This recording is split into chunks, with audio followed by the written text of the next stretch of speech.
You've all heard of Smile Dog, right? That terrifying picture of a husky smiling in a demonic way. Yeah, that one. Well, I was looking at internet memes and scary stories a few months ago. I stumbled across a urban legend video which I found terrifying. I watched the video and it told of a few basic facts in spontaneous human combustion and sleep paralysis. The video also contained a couple of screamers to kill the mood a little. The end story was of Smile Dog. It simply presented the picture and told the viewer the legend. I researched it a bit more and found it to be terrifying but quite cool. I began talking about it to my friends in school the next day. It turned into something of common interest. People would often use it jokingly, like in a history lesson. Our teacher told us that he collapsed on the floor, and my friend leaned towards me and said, "I guess they saw Smile Dog." And it would often make us laugh.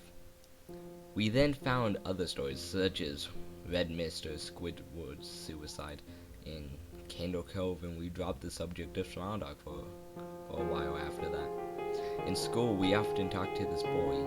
He was called Michael. He was a strange child. He never spoke to us, and he would often keep to himself. We had no ideas where he would be at lunchtimes. He would be hanging out with us, but we found it not to be of our concern. We would often leave lessons early to visit hospital, as he was a rather sickly child.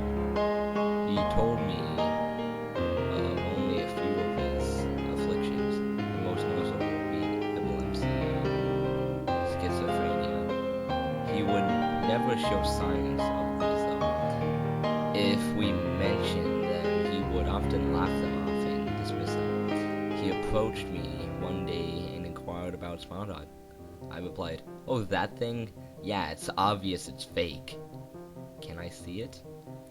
I didn't save it or anything, but just look it up, okay? I was busy with homework at the time, and when people try to talk to me, I am rather irritable. He walked off without looking back. I didn't see Michael for the next day. He was supposed to be in a few of our lessons, but he wasn't there. Nobody, not even the teachers, knew where he was. It was after our first lesson I was called into the headmaster's office. The headmaster set me down in front of his desk and told me, "Your friend Michael has been instated to a psychiatric hospital. Apparently he saw something scary and he keeps having visions of it. Have you any idea of what this might be?" I instantly remembered Smile Dog. "Yes, sir." "Yes, sir." The headmaster immediately brought up his computer, and I was faced with the Google search engine. I changed the search to images and typed in Smile Dog. I showed the headmaster the full, unedited image of Smile Dog. He said, "Oh my," and told me that Michael wanted to see me. He immediately arranged transportation for me to the psychiatric hospital.